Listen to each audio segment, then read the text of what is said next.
कीमती चीज़ें उन्हीं के पास टिकती हैं जो उस कीमती को संभालने योग्य होता है, नहीं तो वो जहाँ से गई हैं वहीं वापस लौट आएंगे। इसलिए धन भी तुम्हारे पास आ जाए तो अगर तुम्हारे अंदर उसकी योग्यता नहीं है, ठहरेगा नहीं, वापस वहाँ से चला जाएगा। तुम्हारी सफलता भी तुम्हें मिल जाए, संयोगवश मिल जाए, आकस्मिक मिल जाए, बाई चांस मिल जाए, किसी को एक्सीडेंटल मिल जाती है, मिल भी जाए तो नहीं टिकेगी। भगवान शिव बोल देते हैं मैंने दूं भी टिकेगा नहीं। पार्वती माता फिर करुणा में आ जाती, नहीं दीजिए, आप दीजिए इसको। हम यहाँ हैं तो हमारे होते हुए कोई व्यक्ति रो रहा है, फिर हमारे होने का मतलब क्या है? शिव फिर कहते हैं कि हमारे होने का मतलब ये है हम तो सब जगह हैं और इस पूरे जगत में सभी प्राणी अपने अपने कर्मों का सुख दुख भोग रहे हैं। और सुख दुख का मतलब है कि परीक्षा सब दे रहे हैं और अपने आप को योग्य बना रहे हैं। और जब तक अपने कर्मों को भोग नहीं लेंगे, भीतर से स्वच्छ नहीं हो जाएंगे, जब तक धुल नहीं जाएंगे, तब तक हमारी गोद में बैठने के योग्य नहीं होंगे। पार्वती माता कहती है मैं विवाद में नहीं पड़ूंगी, लेकिन इसको मिलना चाहिए। और फिर शिव जिद करने पर देते हैं। ऐसी कहानियां पूरे लोक में प्रसिद्ध हैं। कब कब कहाँ कहाँ किस किस को क्या क्या दिया और कैसे कैसे घटनाएं घटी, इसकी बहुत सारी चर्चाएं होती हैं। लेकिन इस समय पार्वती माता पूछती हैं कि आपका सत्य स्वरूप क्या है। साथ में पूछती हैं और ये विश्व में भरा संसार क्या है, इस पूरे संसार में आपका सत्य रूप क्या है। और ये विश्व में भरा संसार, आश्चर्यों से भरा हुआ संसार, हर पल इतनी इतनी घटनाएं, इतने तरह के लोग, इतनी विविधताएं, बड़ा आश्चर्य होता है संसार को देखकर। तो ये है क्या? और फिर इस सब का बीज क्या है? और ये भी बताओ शिव, इस पूरे विश्व चक्र को जो ये घूम रहा है, इसकी धुरी क्या है? तो दो ही तरीके होते हैं बताने के। एक है वो कुछ बोलें, कथा सुनाएं, और एक वो है कि जिसमें जनाएं, जानकारी दें। आपको बताया था ना कि विद्या और शिक्षा दोनों का अंतर जान लें। जब कोई चीज पढ़ाई सिखाई जाती है, सीख दी जाती है, तो वो एक अलग चीज हुई। दूसरी चीज होती है कि जिसका अनुभव कराया जाए, जना दिया जाए, आदमी अनुभव करके कहे कि हाँ अब समझ में आया कि ये ऐसा होता है। किसी एक आदमी से पूछा कितना पढ़ लिख गए हो? व्यक्ति कहता है जी एमए कर लिया है। कर क्या रहे हो? बोले करते कुछ भी नहीं। तो मतलब ये है कि एक डिग्री हाथ में है शिक्षा की, तो उसे कहते शिक्षित तो है, साक्षर तो है। अब साक्षर जो है उल्टा करते हैं तो राक्षस भी हो जाता है, तो वो पढ़ा लिखा होकर भी गलत भी हो सकता है। लेकिन जिसने विद्या प्राप्त कर ली, तो उसकी विद्या किसी न किसी रूप में उसको लाभ दे रही होगी, खाली नहीं घूम रहा, अर्जन भी कर रहा है, अर्थार्जन भी हो रहा है, समाज के लिए भी कुछ कर रहा है। क्योंकि जब आपने कुछ पढ़ा है, जाना है, तो अब आप उसका लाभ लेने लग गए। इसलिए पूरी दुनिया में इस बात पर भी बल दिया जा रहा है कि थोड़ा स्किल डेवलपमेंट भी होनी चाहिए। लेकिन अपने यहाँ तो कहा जाता है कि उसे की जानकारी दो। द्वे विद्ये वेदितव्य इति परा च परा। दो विद्याएं जाननी चाहिए इंसान को, एक जिससे लोक सुधरे और एक वो विद्या जिससे परलोक सुधर जाए। दोनों की जानकारी होगी, एक से भीतर शांति आए, आनंद आए, प्रेम आए, और एक जिससे बाहर का व्यवहार और शरीर से लेकर परिवार, इस सब के कार्य ठीक से चल सके। ये दोनों को जानना जरूरी है। तो जनाने के लिए, समझाने के लिए, बताने के लिए भगवान शिव ने एक अलग रूप अपनाया। और उन्होंने क्या रूप अपनाया? उन्होंने जैसे खड़े थे मां पार्वती के सामने, तो अचानक उनके शरीर के अंदर से जैसे कोई बर्फ पिघलती है ना, जैसे भाप उड़ती है, तो उनका आकार निराकार में बदलने लगा। और बदलते बदलते सारे विश्व में मिलता दिखाई देने लगा। हवा में हवा हो रहे हैं, पानी के अंदर लहराने लगे हैं, फलों के अंदर मिठास भर रहे हैं, धरती के अंदर धैर्य शक्ति बनकर के फैल रहे हैं, और ऊपर उठ रहे हैं तो सूरज की रोशनी बन रहे हैं, चांद सितारों में चमक बन रहे हैं, फिर जाकर वही मुस्कान बन रहे हैं एक छोटे से बच्चे में जीवन बनकर। और फिर देखा समुद्र में फैल गए, इतनी सारी लहरें उठ रही हैं, वृक्षों में, जड़ चेतन में, सब और शिव को फैलता हुआ पार्वती माता देख रही हैं हर चीज में। और फिर ब्रह्मांडों में चले गए। एक गोला ये जो पृथ्वी का या ब्रह्मांड का, जिसमें सूर्य भी हैं, जिसमें अनेक नक्षत्र हैं, उसी ब्रह्मांड के अंदर एक पृथ्वी भी है। उस पृथ्वी के अंदर कितने सारे जीव जंतु, और ऐसे कितने कितने ब्रह्मांड। उन सब ब्रह्मांडों को अपने अंदर धारण किए खड़े हैं और फिर ब्रह्मांड के अंदर जा रहे हैं। और फिर वहां से निकलकर शिव वापिस आ रहे हैं और आकर मनुष्य के शरीर में वहां श्वास बन रहे हैं, धड़कन बन रहे हैं, आंख में ज्योति बन रहे हैं, पूरे शरीर के अंदर शक्ति का संचार कर रहे हैं। और ये सब करते करते फिर एक वृक्ष बनते हैं। वृक्ष बनने के बाद उसके फल में आते हैं, फल में आकर फिर बीज में आ जाते हैं, और फिर वो छोटा सा बीज आकर नीचे गिरता है, और नीचे गिरता है तो उसमें से फिर बाहर निकल कर आते हैं। बाहर निकल कर आए तो फिर वही सूक्ष्म रूप, मतलब अंदर भी सारे ब्रह्मांड के, विश्व के वही, और सारा ब्रह्मांड भी उनमें, बीज भी वही, फल भी वही, मूल भी वही, वृक्ष भी वही, सब कुछ करते करते और फिर एक छोटा सा बिंदु बनकर, और उस बिंदु से फिर वही आकार लेकर सामने आकर बैठ गए। भोले भंडारी है, समझाएं तो भोले ढंग से समझाएं, और बताएं तो रहस्यों का रहस्य बता दें।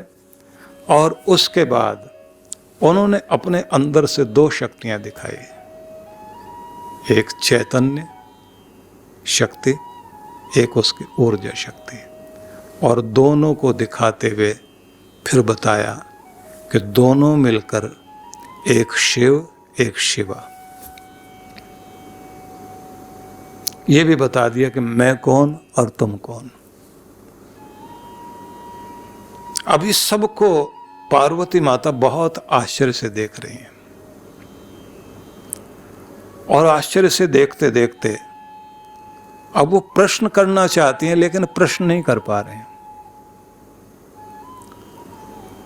मन में भाव जरूर आता है कि ये तो समझ में आ गया कि आप बाहर भी आप हो, भीतर भी आप हो, बीज भी आप हैं, वृक्ष भी आप हैं, और फिर उसी वृक्ष से बीज बनकर आते हो और बीज से फिर वृक्ष बना देते हो, और सारे जड़ चेतन में आप ही चैतन्य बन करके छाए हुए हो, सबको अपने अंदर समाहित करके सबको अपने नियंत्रण में रखते हो। तो ये तो समझ में आ गया, लेकिन आपकी निकटता मिलती कैसे? तो मन में भाव आता है लेकिन बोल नहीं पा रहे हैं।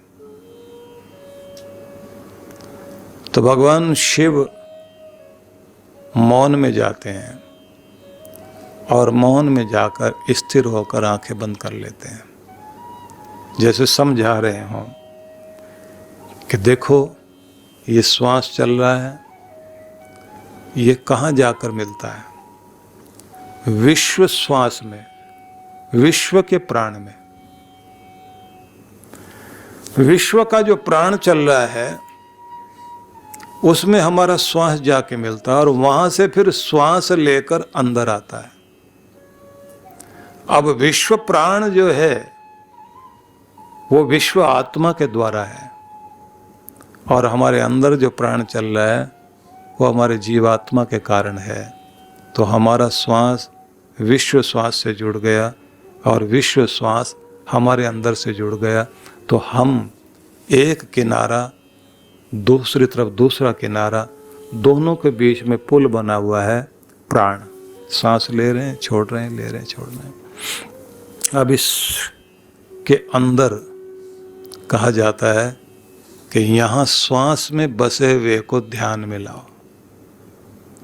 इसको कबीर बोलते हैं, श्वासा की करो सिमरने। ये जो श्वास चल रहे हैं ना, इसकी माला बना लो। श्वासा की करो सिमरनी, करूं अजपा जाप। अजपा जाप चलता रहे। आप श्री राम श्री राम श्री राम, हरि ओम हरि ओम। इसको कहा है कि देखो ये दो रूप हैं।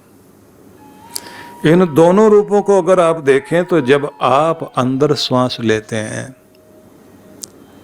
तो पूर्णता आती है, तो इसे पूर्णिमा कहा जाता है। जैसे श्वास बाहर छोड़ दिया गया तो यह अमावस्या है, और ये तुम्हारे अंदर एक जीवन लेकर जा रहा है और एक अंदर की नेगेटिविटी को लेकर बाहर जा रहा है, अशुद्ध वायु को लेकर बाहर जा रहा है।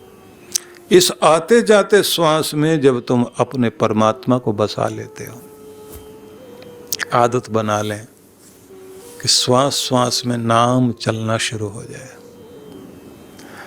और शून्य शिखर पर तुम बैठना शुरू कर दो, तो वहां से तुम्हारे अंदर कृपा होनी शुरू होती है।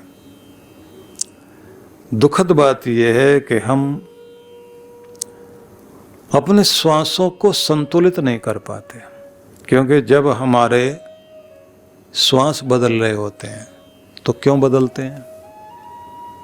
परेशानी में होंगे, तो जब परेशानी में होंगे श्वास की गति अलग तरह की हो जाती है, डर में अलग तरह की हो जाएगी, क्रोध में अलग श्वास चलने लग जाएंगे, भय के अंदर श्वासों का रूप थोड़ा अलग बदल जाता है।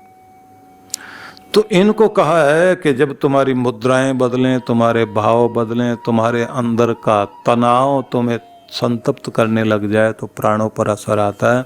इन प्राणों को शांत और संतुलित करो और शून्य में जाकर विराजित हो जाओ, मतलब मौन, शांत, सहज। तो यहाँ भगवान की निकटता मिलती है। मतलब ध्यान में जब आप बिल्कुल शांत होकर बैठते हैं, विचार शून्य हो जाएं और कुछ भी ना सोच रहे हों, तो वहाँ से शुरुआत होती है कि जगत पीछे रह गया और जगत का स्वामी सामने आ गया। तो आदत बनानी चाहिए सबसे पहले तो हम सभी को कि हर दिन आसन पर बैठना सीख जाएं और दूसरी आदत बनानी चाहिए कि जहाँ हम आसन पर बैठें वहीं साथ साथ सिमरन की आदत भी बनाएं। और तीसरी आदत हमारी होनी चाहिए कि थोड़ी देर के लिए ध्यान में भी जरूर जाएं, थोड़ा सा ध्यान जरूर करें। एक जापानी पद्धति है जिसमें यह कहा जाता है कि छोटे कदम और बड़े परिणाम, जिस पर अगले समय में हम आपको बताएंगे। लेकिन इस समय मैं आपको एक चीज बताना चाहता हूं। हमारे शास्त्रकार जो बहुत कुछ चीजें कहते हैं, उनमें एक बात हम लोग पढ़ते हैं, यावत स्वस्थ मिदम शरीरम मरुजम यावत च दूरे जरा। जब तक तुम्हारा शरीर स्वस्थ है और जब तक तुम निरोग हो और जब तक तुम्हारा बुढ़ापा दूर है, यावत चेन्द्रिय शक्ति प्रतिहता यावत क्षयो नायुष।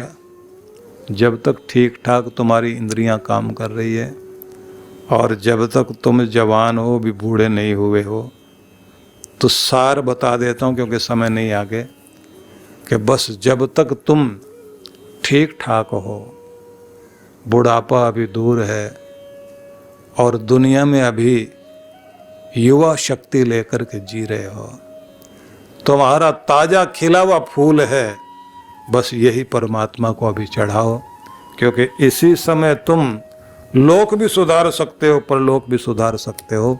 और अगर ये समय हाथ से गया तो फिर आगे चल करके, क्योंकि उसमें कहा है कि किसी भवन में लग जाए आग और उस समय तुम कुआं खोदने जाओगे, कुछ नहीं होगा। तो इसलिए अभी होश में आ जाएं। ऐसा कोई ना मिला हमको ले पहचान,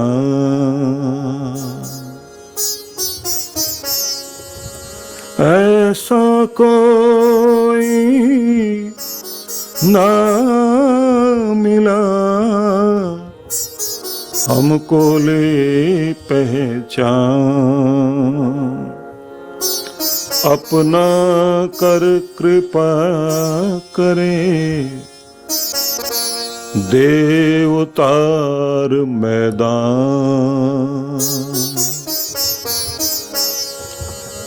ऐसा कोई ना मिला सब विधि दे बता। ऐसा कोई ना मिला सब विधि दे बता। कौन मंडल में ईश है जा रहे लो लगा। कौन मंडल में ईश है जो रहे लो लगा। वृक्ष जो पूछे बीज को, बीज वृक्ष के माही। जीव जो ढूंढे ब्रह्म को, ब्रह्म जीव के माही।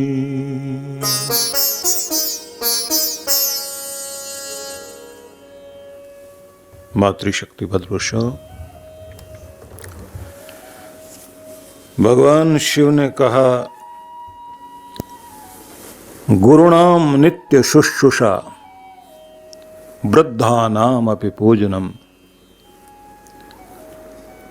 जो ज्ञानी श्रेष्ठ ज्ञान में बड़े हैं, अनुभव में बड़े हैं, जो रिश्ते में बड़े हैं, जो आयु में बड़े हैं, जिन्होंने जीवन के अनेक अनेक अनुभव करके अपने आप को वहां पहुंचा दिया कि उनका जीवन भी एक ज्ञान पुस्तिका बन गया है। भगवान शिव कहते हैं उनका सत्कार करो, अभिवंदन करो और उनके अनुभवों को जीवन में इस तरह उतारो कि तुम्हारा ये छोटा सा जीवन कीमती जीवन बन जाए।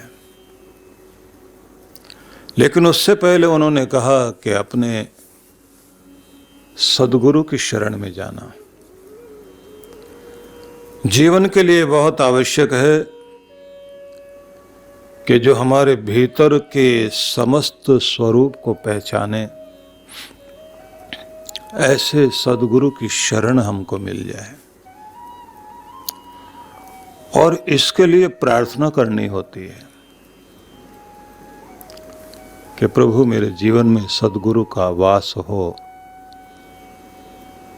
सद्गुरु हमें अपनाएं, हम सद्गुरु के हो जाएं। ऐसा कोई ना मिला हमको ले पहचान। गुरु पहचानता है तो पिछली कितनी सेवा रही है, पुण्य रहे हैं, कहाँ से चलकर व्यक्ति धर्म की यात्रा में चलते चलते कहाँ तक पहुंचा और कहाँ अटका हुआ है। क्योंकि बहुत बंधन है इस दुनिया के, उन बंधनों से बाहर निकलना बहुत आवश्यक है। गुरु पहचाने तो किसी न किसी रूप में कृपा करता है। अपना कर कृपा करे, अपना ले जो अपना बना ले और फिर कृपा करे और दे उतार मैदान। फिर दुनिया के कर्म क्षेत्र में कार्य करने के लिए उतारे और कहे कि अब जी दुनिया में। और ऐसी स्थिति में जब कोई व्यक्ति इस दुनिया के बीच जीवन जीता है तो ये याद रखिए कि फिर बाधाएं आएंगी, लेकिन वह सब बाधाओं से पार निकलते हुए जीवन को आनंद से भरता हुआ चलता है। स्वयं प्रेम से भरपूर है और दुनिया को भी प्रेम दे रहा है। सुलझा हुआ है तो दुनिया को भी सुलझा रहा है, उलझा नहीं रहा।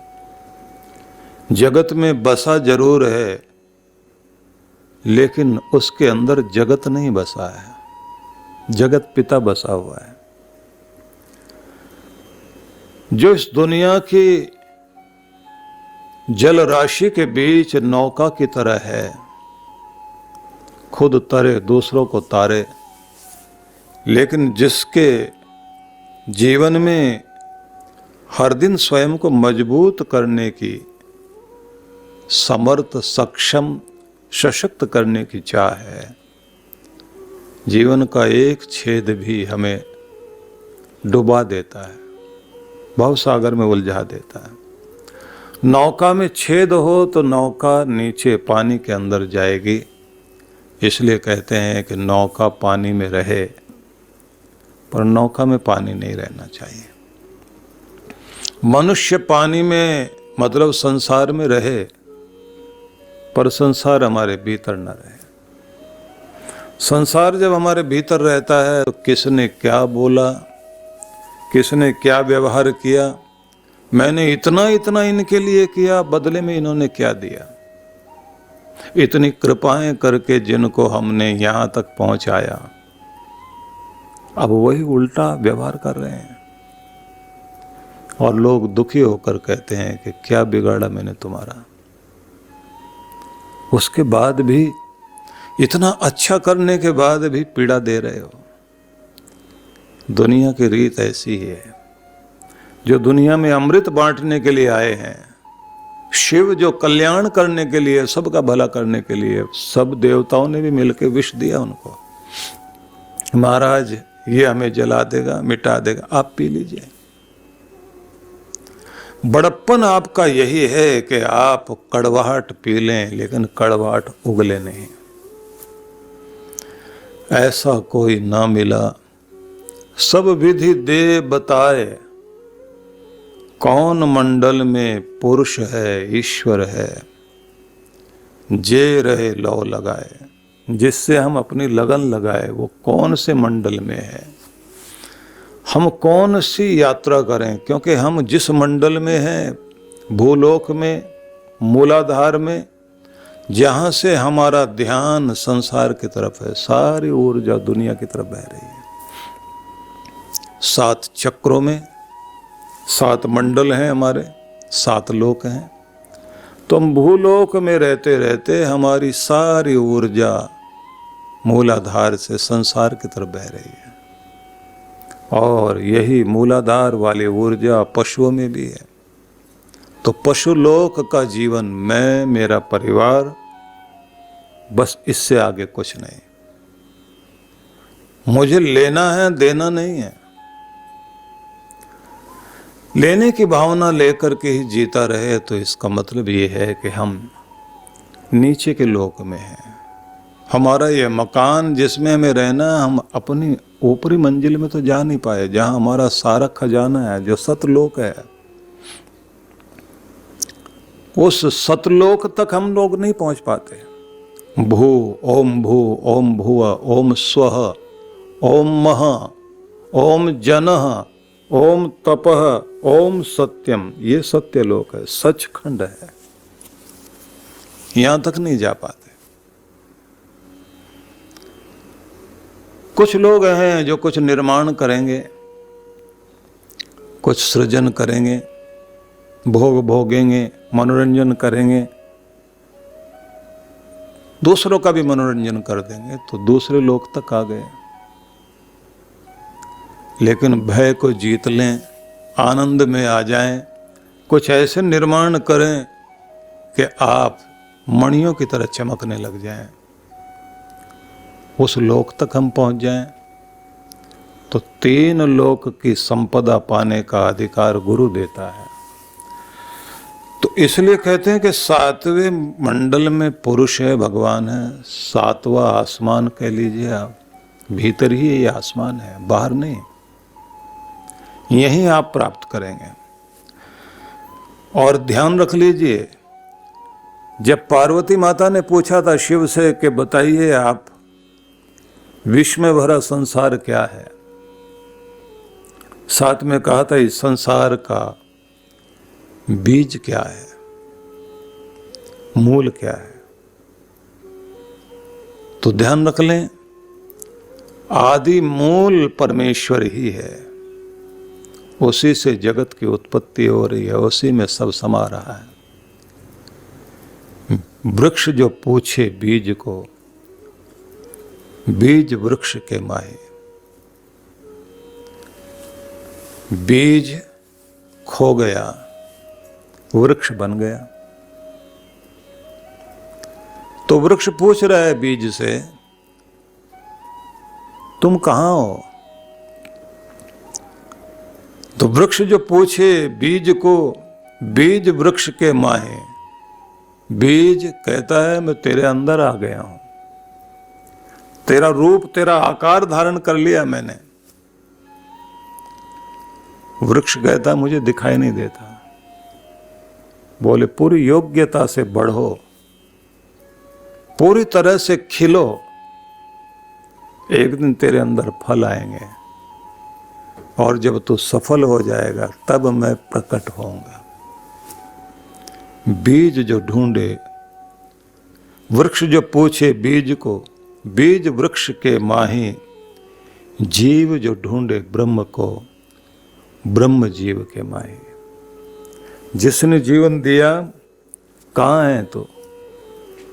वो कहता हो तुम्हारे अंदर।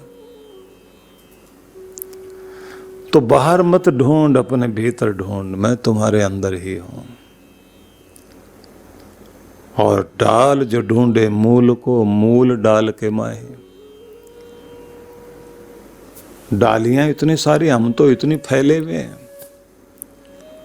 हमें रोज भोजन देने वाले तुम कहाँ हो? तो जड़ कहती है हम तुम्हारे अंदर ही हैं, वहीं से भोजन लेकर तुम्हारे तक पहुंचा रहे हैं। हमारे हाथ तुम्हें दिखाई नहीं दे रहे हैं, लेकिन हम तुम्हें भोजन दे रहे हैं। आपको सब चले, कोई मूल से नाही। सब कोई अपनी अपनी कह रहा है, मूल से जड़ से कोई नहीं जुड़ा। जैसे ही जड़ से जुड़ जाते हैं तो ध्यान रख लीजिए, ऊपर का कट भी जाए, जड़ें फिर हरी हो जाती हैं। आंधियां तोड़ भी दें, जड़ से जुड़े रहोगे तो कल्याण है। तो जीवन में जब गुरु का आगमन होता है, ये ध्यान रखें, गुरु का आगमन हो जाना और गुरु को हृदय में धारण कर लेना, गुरु को अपने अंदर जगा लेना और गुरु की सुने अपने अंदर। कहते हैं हम गुरु को आपको बहुत मानते हैं। अगर बहुत मानते हैं तो फिर गुरु की भी मानते होंगे। गुरु की मान्यताओं को तुमने अपना लिया होगा, तब तो पता लगेगा कि हाँ तुम हो गए। और जब तुम्हारे मस्तिष्क में गुरु के संदेशे आने लग जाएं, तो समझना चाहिए कि आपके अंदर कृपा हो गई। विवेकानंद को जब दीक्षा मिली, नरेंद्र नाम था, विवेकानंद बने, गुरु की शरण में रहे, रोज दर्शन करने के लिए आते थे। दीक्षा से पहले तो जब भी गुरु की शरण में आए तो गुरु रोज पूछते थे आज नरेंद्र नहीं आया। दीक्षा हो जाने के बाद में वो आए और गुरु देखे नहीं, पूछे भी नहीं, मुंह भी नहीं उसकी तरफ उठाए, मुंह फेर के गुरु बैठा रहे। महीना हो गया, एक दिन पूछ लिया, गुरु नहीं पूछ लिया, एक महीने से तू आ रहा है यहां, मैं तो तुझसे बात भी नहीं करता, तुम्हारी तरफ देखता भी नहीं, क्यों आता है? गुरु की अपनी लीला। क्या सुनने आता है, क्या पाने के लिए आता है? तो उस समय विवेकानंद क्या कहते हैं, आपको देखने आता हूं। भाषा में हम कहते हैं ना दर्शन करने आते हैं, उसने सीधा कहा आपको देखने आता हूं। गुरु ने देखा कि अब ये भक्त बन गया है, शिष्य से भक्त वाली स्थिति आ गई। सुनता था, मानता था, वचन अच्छे लगते थे, अब बिना देखे बात नहीं बनती। गुरु देखे ना देखे, मैंने तो देख लिया ना, मैंने तो दर्शन किए, मैं तो आ गया। अब उस भक्ति के भाव को देखने के बाद विवेकानंद ने समझ लिया कि मेरे सदगुरु जो मुझसे पूछ रहे हैं तो अब भक्त बन गया, तो अब लगता है मुझे कुछ और भी करना पड़ेगा। तो गुरु ने फिर आगे का आदेश दिया, जो तुम्हारे भीतर है वो अग्नि दूसरों में भी प्रज्वलित। तो वहां जो और साधु शिष्यगण थे, उनके अंदर श्रद्धा का दिया भाव जगाने का कार्य विवेकानंद कर रहे हैं। संग का रंग लग जाए और फिर परीक्षाएं लेते हैं गुरु। एक दिन बुलाकर कहते हैं कि मैं तुम्हें कुछ देना चाहता हूं। मुझे जो सिद्धियां मिली हैं, जो मुझ पर इतनी सारी कृपाएं हुई हैं, उन सिद्धियों के लिए मैं सोचता था कि कोई योग्य पात्र मिले, तो तुम मिल गए हो, मैं तुम्हें देना चाहता हूं। गुरु जो परीक्षाएं ले रहे थे, बस उन परीक्षाओं में प्रसन्न थे तो बोल दिया सिद्धियां मिल जाएंगी तुम्हें। तो तो ये चुप बैठे रहे, लेकिन फिर प्रश्न किया कि सद्गुरु मुझे ये भी बताइए, इन सिद्धियों का लाभ क्या होगा। उन्होंने कहा यश बढ़ेगा, मान बढ़ेगा, जीवन सुविधापूर्ण हो जाएगा, खुद का स्वाभिमान जागृत होगा, अंदर से लगेगा कि मैं कुछ हुआ हूँ, कुछ पहुँचा हूँ, कुछ जीवन में घट गया, मेरी साधना भक्ति ने मुझे कुछ तो दिया।